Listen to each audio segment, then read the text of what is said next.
उस आखिरी बार के बारे में सोचिए जब आप एक ग्रुप में थे और यह डिसाइड करने की कोशिश कर रहे थे कि डिनर के लिए कहाँ जाना है। अगर हर किसी को 1 बाय 1 बोलना पड़े, अपनी बारी का वेट करना पड़े और नेगोशिएट करना पड़े तो इसमें बहुत ज़्यादा टाइम लगता है। लेकिन अगर कोई पूछता है क्या किसी को पीनट एलर्जी है और हर कोई एक साथ अपना हाथ उठाता है तो पूरा ग्रुप 1 सिंगल सेकंड में एक यूनिफाइड डिसीजन ले लेता है। जीपीयू प्रोग्रामिंग में एक वार्प में आपके 32 थ्रेड्स डिसीजन मेकर्स का वही ग्रुप हैं। प्रीवियस सेक्शन में हमने देखा कि कैसे हार्डवेयर कंपाइलर P0 पर 1 बिट प्रेडिकेट रजिस्टर्स का यूज करता है ताकि एग्जीक्यूशन स्टैक को ब्लो अप किए बिना इंडिविजुअल थ्रेड्स को लॉक स्टेट में चालू रखा जा सके।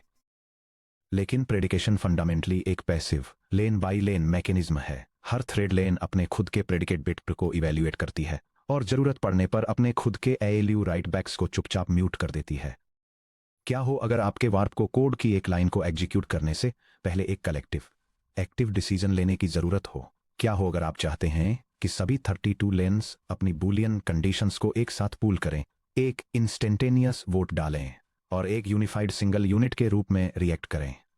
कूडा वार्प वोटिंग इंट्रिंसिक्स की दुनिया में आपका स्वागत है। इस सेक्शन में हम डबल_any_sync, डबल_all_sync और डबल_ballot_sync का यूज करके कलेक्टिव वार्प डिसीजंस के हार्डवेयर मैकेनिक्स में डाइव करेंगे। हम एक्सप्लोर करेंगे कि कैसे मॉडर्न एनवीडिया हार्डवेयर एक सिंगल क्लॉक साइकिल में वार्प लेवल वोटिंग को इंप्लीमेंट करता है। रियल वर्ल्ड डिजाइन पैटर्न्स को देखेंगे जो डायवर्जेंस पेनल्टीज को एलिमिनेट करते हैं और एक्टिव थ्रेड मास्क रूल्स में मास्टरी हासिल करेंगे जो आपके कोड को कैटास्ट्रोफिक हार्डवेयर डेडलॉक्स से बचाते हैं। Section break, the modern warp sync paradigm और द मास्क रूल। कूडा 9 से पहले डेवलपर्स डबल_any, डबल_all और डबल_ballot जैसे लेगेसी वोटिंग फंक्शंस का यूज करते थे। इन फंक्शंस ने यह अस्यूम किया था कि एक वार्प में सभी 32 threads implicitly rigid unbreakable lock step में एग्जीक्यूट हो रहे थे। हालांकि वोल्टा आर्किटेक्चर जो कि ASM70 है उससे शुरू होकर और एम्पियर, एडा लवलेस और हॉपर तक जाते हुए एनवीडिया ने इंडिपेंडेंट थ्रेड शेड्यूलिंग जिसे ITAs भी कहते हैं इंट्रोड्यूस किया। ITAs के तहत एक वार्प में हर थ्रेड अपना खुद का इंस्ट्रक्शन पॉइंटर यानी IP और कॉल स्टैक मेंटेन करता है। हालांकि थ्रेड्स अभी भी परफॉर्मेंस के लिए SIMT वार्प्स में एग्जीक्यूट होते हैं। हार्डवेयर शेड्यूलर एग्जीक्यूशन के किसी भी पॉइंट पर थ्रेड्स को फ्रीली स्प्लिट और रिकम्बाइन कर सकता है क्योंकि थ्रेड्स अब ज्यादा फ्लूइडली डाइवर्ज और कन्वर्ज हो सकते हैं। लेगेसी फंक्शंस अनसेफ हो गए जिससे पोटेंशियल रेस कंडीशंस या डेडलॉक्स हो सकते हैं। इसे सॉल्व करने के लिए एनवीडिया ने एक्सप्लिसिट सिंक्रोनाइज्ड वार्प इंट्रिंसिक्स जिसके लास्ट में _sync लगा होता है इंट्रोड्यूस किए। हर मॉडर्न वार्प वोटिंग इंट्रिंसिक को एक मैंडेटरी फर्स्ट आर्गुमेंट की जरूरत होती है जिसे मेंबर मास्क कहा जाता है। यह C++ code graphics processing unit warp voting operations के लिए स्टैंडर्ड फंक्शन सिग्नेचर्स को डिफाइन करता है। ये फंक्शंस एक प्रोसेसिंग ग्रुप के अंदर सिंक्रोनाइज्ड थ्रेड्स को कलेक्टिवली कंडीशंस को इवैल्यूएट करने के लिए इनेबल करते हैं जिससे यह डिटरमाइन किया जा सके कि क्या कोई भी थ्रेड, सभी थ्रेड्स या थ्रेड्स का कोई स्पेसिफिक सबसेट किसी दिए गए क्राइटेरिया को मीट करता है। मेंबर मास्क क्या है? मेंबर मास्क एक 32 बिट अनसाइंड इंटीजर जैसे uint32t है जो एक बिट मास्क की तरह काम करता है। मास्क का हर बिट वार्प के अंदर 0 से लेकर 31 तक के थ्रेड लेन इंडेक्स से करस्पॉन्ड करता है। Bit 0 leads two lane 0, bit 1 leads two lane 1 और इसी तरह आगे बिट 31 लीड्स टू लेन 31। जब आप एक मेंबर मास्क पास करते हैं तो आप एक्सप्लिसिटली ये बता रहे होते हैं कि मैं गारंटी देता हूं कि ये स्पेसिफिक थ्रेड्स करंटली एक्टिव हैं, इस फंक्शन को बिल्कुल सेम लॉजिकल इंस्ट्रक्शन पर कॉल कर रहे हैं और इस वोट में पार्टिसिपेट कर रहे हैं। यह डायग्राम एक 32 बिट मेंबर मास्क को इलस्ट्रेट करता है जो दिखाता है कि एक पैरेलल प्रोसेसिंग ग्रुप में सभी 32 एग्जीक्यूशन लेन्स एक्टिव हैं और पार्टिसिपेट कर रहे हैं। अगर वार्प के सभी 32 थ्रेड्स एक्टिव और पार्टिसिपेटिंग हैं तो आपका मेंबर मास्क 0xFFFFFFF या फिर 0xFFFFFFU होता है। अगर सिर्फ पहले 16 लेन्स पार्टिसिपेट कर रहे हैं तो आपका मास्क 0x0000FFF होगा। The hardware synchronization contract. जब ASM एक _sync इंट्रिंसिक पर पहुंचता है तो पार्टिसिपेटिंग लेन्स के लिए एग्जीक्यूशन तब तक पॉज रहता है जब तक कि मेंबर मास्क में स्पेसिफाइड हर एक लेन उस एग्जैक्ट इंस्ट्रक्शन पर नहीं पहुंच जाती। एक बार जब सभी पार्टिसिपेटिंग थ्रेड्स रिपोर्ट इन कर देते हैं तो हार्डवेयर कलेक्टिव वोट परफॉर्म करता है, रिजल्ट डिस्ट्रीब्यूट करता है और थ्रेड्स को एग्जीक्यूशन कंटिन्यू करने के लिए रिलीज कर देता है। Section break. Warp voting trio में डीप डाइव। चलिए कूडा द्वारा प्रोवाइड किए गए 3 प्राइमरी वार्प वोटिंग इंट्रिंसिक्स को देखते हैं। हर एक वार्प लेवल कोऑर्डिनेशन में एक अलग लॉजिकल रोल सर्व करता है। यह डायग्राम GPU प्रोग्रामिंग में थ्रेड्स के अक्रॉस कंडीशंस को सिंक्रोनाइज और इवैल्यूएट करने के लिए यूज होने वाले 3 primary warp voting intrinsic functions को इलस्ट्रेट करता है। यह दिखाता है कि कैसे ये फंक्शंस डिटरमाइन करते हैं कि क्या कोई condition at least one thread के लिए ट्रू है, क्या यह हर एक्टिव थ्रेड के लिए ट्रू है, या सारे थ्रेड्स के बूलियन रिजल्ट्स को एक सिंगल 32 बिट इंटीजर में कलेक्ट करते हैं। Section break. Intrinsic 1 double underscore any sync logical और vote. Double underscore any sync function mask में सभी पार्टिसिपेटिंग थ्रेड्स के अक्रॉस एक बूलियन प्रेडिकेट को इवैल्यूएट करता है और एक non zero value true return करता है अगर कम से कम एक एक्टिव लेन अपने प्रेडिकेट को ट्रू नॉन जीरो इवैल्यूएट करती है। सिंटैक्स। यह फंक्शन सिंक्रोनाइज्ड पैरेलल थ्रेड्स के एक ग्रुप में एक कंडीशन को इवैल्यूएट करता है और अगर वह कंडीशन उन थ्रेड्स में से कम एक के द्वारा भी सेटिस्फाई होती है तो ट्रू रिटर्न करता है। Hardware execution logic. Double underscore any sync को एक hardware accelerated warp wide logical और की तरह सोचें। मान लीजिए हम मास्क इक्वल टू 0xF पास करते हैं। हार्डवेयर वार्प इंस्ट्रक्शन यूनिट हर थ्रेड के रजिस्टर से single predicate bit P0, P1 से लेकर P31 तक कलेक्ट करती है और उन्हें एक 32 इनपुट रिडक्शन और ट्री के थ्रू रन करती है। रिजल्ट इक्वल्स P सब 0 और P सब 1 और P सब 2 और डॉट डॉट और P सब 31। यह डायग्राम दिखाता है कि कैसे इंडिविजुअल थ्रेड कंडीशंस को एक 32 इनपुट हार्डवेयर लॉजिकल और स्ट्रक्चर के जरिए प्रोसेस किया जाता है जो फाइनल बुलियन रिजल्ट को वापस सभी पार्टिसिपेटिंग थ्रेड्स को ब्रॉडकास्ट कर देता है। अगर एक भी लेन में Pi इक्वल टू 1 है तो हार्डवेयर एक सिंगल साइकिल में हर पार्टिसिपेटिंग थ्रेड के डेस्टिनेशन रजिस्टर में 1 वापस ब्रॉडकास्ट कर देता है। Section break. Intrinsic 2 double underscore all sync logical and vote. Double underscore all sync function से पार्टिसिपेटिंग थ्रेड्स के अक्रॉस एक बूलियन प्रेडिकेट को इवैल्यूएट करता है और एक नॉन जीरो वैल्यू ट्रू केवल तभी रिटर्न करता है जब हर एक पार्टिसिपेटिंग लेन अपने प्रेडिकेट को ट्रू नॉन जीरो इवैल्यूएट करती है। सिंटैक्स। यह फंक्शन पैरेलल थ्रेड्स के एक सिंक्रोनाइज्ड ग्रुप में एक कंडीशन को चेक करता है और केवल तभी ट्रू रिटर्न करता है जब उस ग्रुप का हर पार्टिसिपेटिंग थ्रेड उस कंडीशन को मीट करता है। Hardware execution logic. Double underscore all sync को एक hardware accelerated warp wide logical and की तरह सोचें। रिजल्ट इक्वल्स P सब 0 एंड P सब 1 एंड P सब 2 and dot dot and P सब 31। अगर सभी 32 एक्टिव लेन्स अपने प्रेडिकेट को ट्रू इवैल्यूएट करती हैं तो double underscore all sync function 1 return करता है। अगर एक भी थ्रेड लेन अपनी कंडीशन को फॉल्स यानी 0 इवैल्यूएट करती है तो फंक्शन 0 रिटर्न करता है। Section break. Intrinsic 3 ballot sync the full bit mask election. जबकि एनी सिंक और ऑल सिंक एक simple single boolean result return करते हैं, ballot sync ultimate precision instrument है। यह एक 32 bit unsigned integer bit mask return करता है जो वार्प में हर एक लेन द्वारा दिए गए एग्जैक्ट बुलियन वोट को रिप्रेजेंट करता है। सिंटैक्स।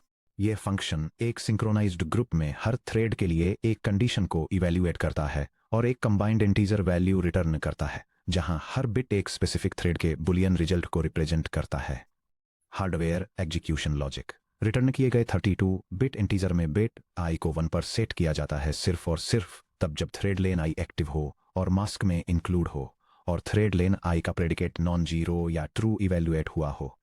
यह डायग्राम दिखाता है कि कैसे इंडिविजुअल थ्रेड कंडीशन रिजल्ट्स को एक 32 बिट अनसाइंड इंटीजर में स्पेसिफिक बिट्स पर मैप किया जाता है जिससे सभी थ्रेड्स में एग्जीक्यूशन स्टेट का एक कॉम्प्रिहेंसिव बिट मास्क बनता है। एक रॉ 32 बिट बिट मास्क को सीधे एक general purpose register R0 to R255 में रिटर्न करके ballot sync powerful bit manipulation algorithms को अनलॉक करता है। आप इसे पॉपसी पॉपुलेशन काउंट या FFS फाइंड फर्स्ट सेट जैसे हार्डवेयर बिट काउंटिंग इंट्रिंसिक्स के साथ कंबाइन कर सकते हैं। ये कॉन्सेप्ट CPU पर low level bit mask operations से क्लोजली रिलेटेड हैं जिन्हें हमने पीछे चैप्टर 14.4 में टच किया था। Section break, micro architecture mechanics under the hood of SASS vote. SM hardware इतनी तेजी से वार्प वोट कैसे एग्जीक्यूट करता है? जब पीटीएक्स से एनी सिंक ऑल सिंक या बैलेट सिंक वाले कूड़ा C++ कोड को सैस नेटिव असेंबली में ट्रांसलेट करता है, तो यह dedicated vote machine instructions emit करता है। चलिए एक कंक्रीट C++ एग्जाम्पल देखते हैं और इसके डिसअसेंबली को ट्रेस करते हैं। यह parallel programming example graphics processing unit पर वार्प वोटिंग फंक्शंस को डेमोन्स्ट्रेट करता है। यह इवैल्यूएट करता है कि क्या इनपुट वैल्यूज एक स्पेसिफिक थ्रेशोल्ड को एक्सीड करती हैं। यह चेक करने के लिए वार्प लेवल सिंक्रोनाइजेशन परफॉर्म करता है कि क्या कोई भी या सभी थ्रेड्स कंडीशन को मीट करते हैं। एक्टिव थ्रेड्स का एक बिट मास्क जनरेट करता है और एग्रीगेटेड रिजल्ट्स को मेमोरी में सेव करता है। अगर हम CUOBJDUMP डबल-डैश-डंप सैस के जरिए कंपाइल्ड बाइनरी को इंस्पेक्ट करते हैं, तो हमें इस तरह के नेटिव हार्डवेयर इंस्ट्रक्शंस दिखाई देते हैं।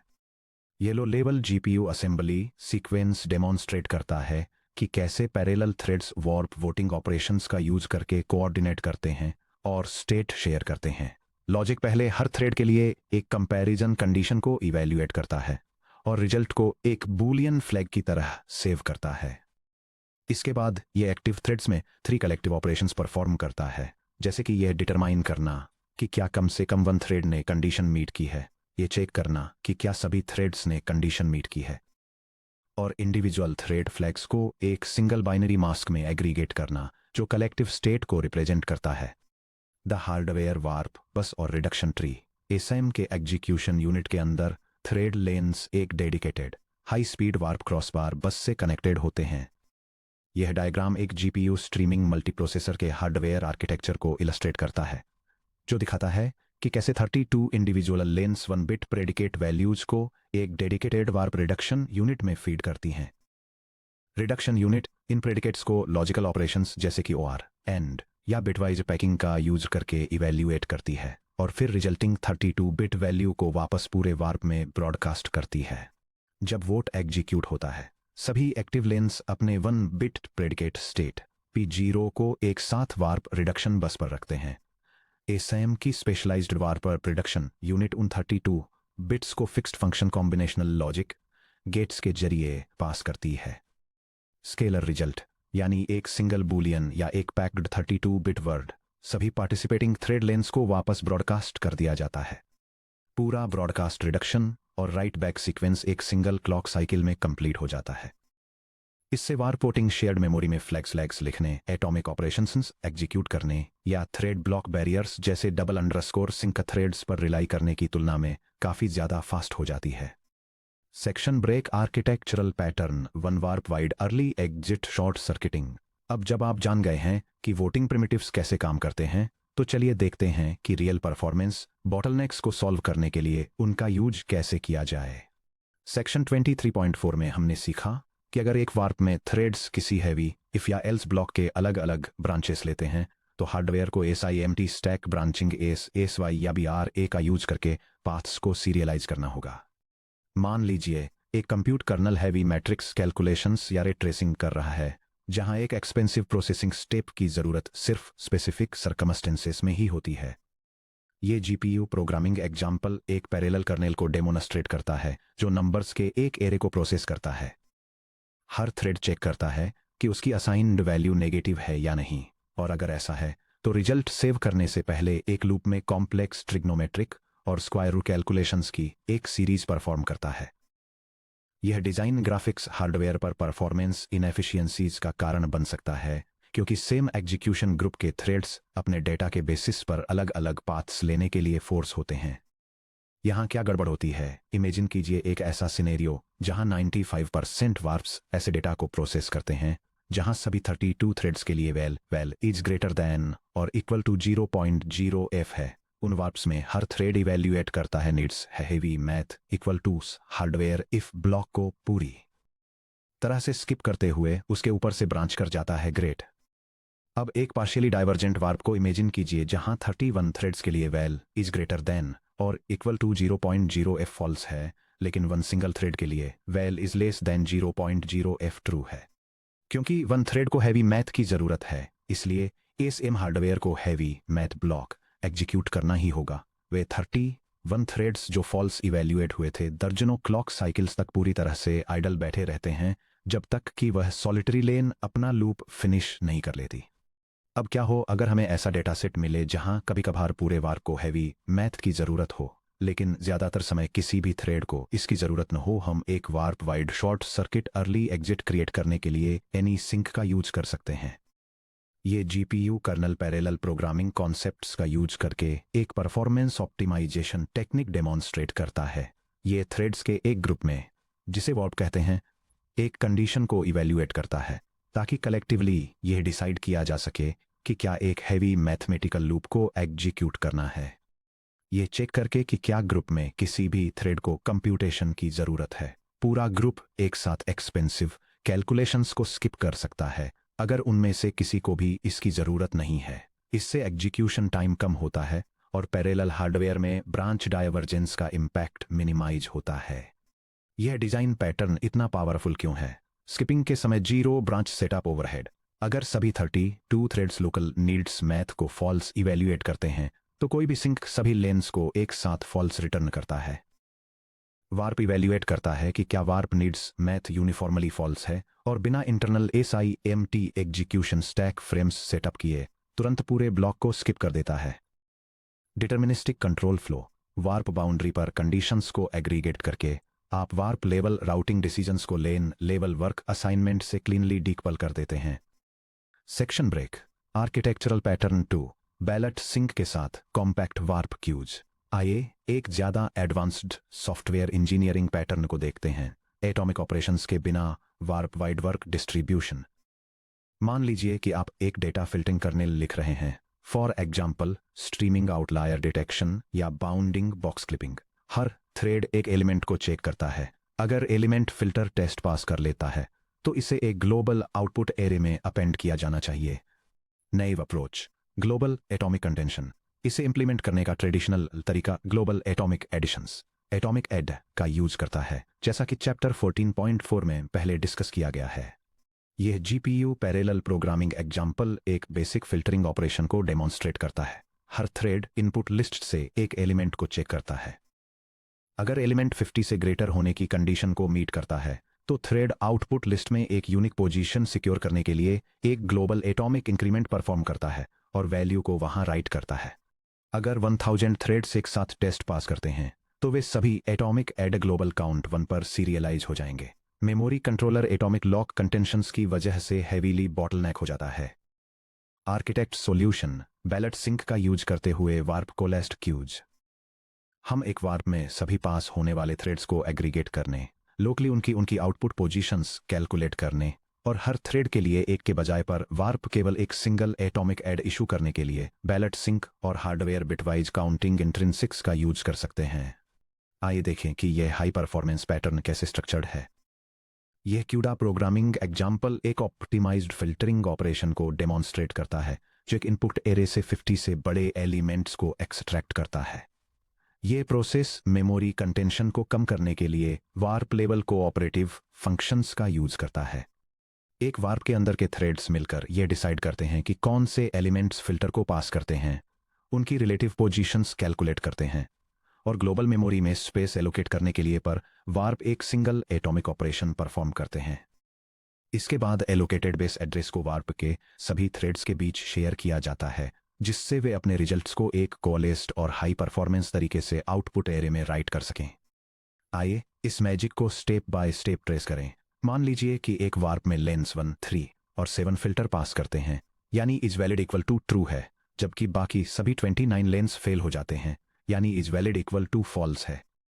यह सीक्वेंस कोऑपरेटिव थ्रेड्स के एक ग्रुप के अंदर मेमोरी राइट्स को एग्रीगेट करने की एक पैरेलल कंप्यूटिंग टेक्निक को इलस्ट्रेट करता है।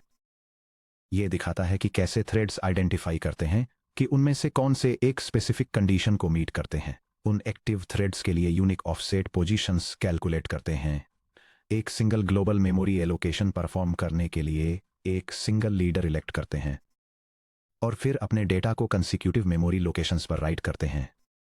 देखिए हमने क्या अचीव किया है। ग्लोबल मेमोरी को 32 इंडिविजुअल एटॉमिक ऑपरेशंस से हिट करने के बजाय हमने पूरे वार्प के लिए सिर्फ 1 एटॉमिक ऑपरेशन एग्जीक्यूट किया। Sub nanosecond ALU bit counts double underscore pop सी का यूज करके कॉन्टिगुअस एरे ऑफसेट्स कैलकुलेट किए और आउटपुट डेटा को परफेक्टली कोअलिस्ड मेमोरी ट्रांजैक्शंस में स्टोर किया। Section break, trapdoor, hazards, deadlocks और mask rules. Warp voting intrinsics जितने पावरफुल हैं उनके साथ उतने ही स्ट्रिक्ट सेफ्टी रूल्स भी आते हैं। इन रूल्स को वायलेट करने से ऐसे डिवाइस हैंग हो सकते हैं जिन्हें डिबग करना मुश्किल होता है, डायनेमिक मेमोरी फॉल्ट्स आ सकते हैं या हार्डवेयर डेडलॉक्स हो सकते हैं। हैजार्ड 1 डाइवर्जेंट कंट्रोल फ्लो के अंदर वार्प इंट्रिंसिक्स को कॉल करना। क्या होगा अगर आप किसी इफ ब्लॉक के अंदर वार्प वोटिंग इंट्रिंसिक को इन्वोक करते हैं जहां सिर्फ कुछ ही थ्रेड्स एंटर करते हैं? यह CUDA programming example warp divergence और सिंक्रोनाइजेशन से जुड़े एक क्रिटिकल बग को इलस्ट्रेट करता है।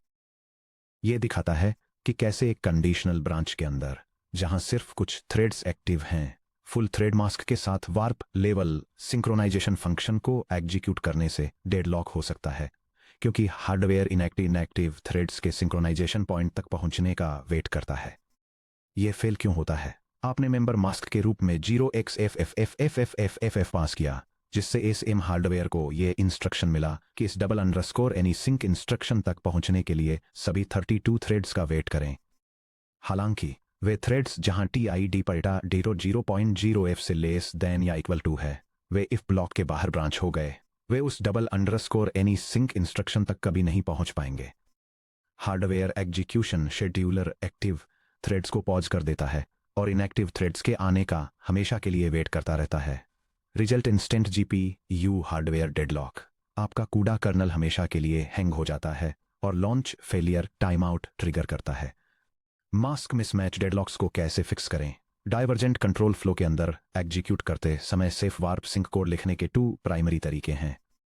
Solution A double underscore active mask का यूज करके मेंबर मास्क को एक्टिव थ्रेड्स से मैच करना।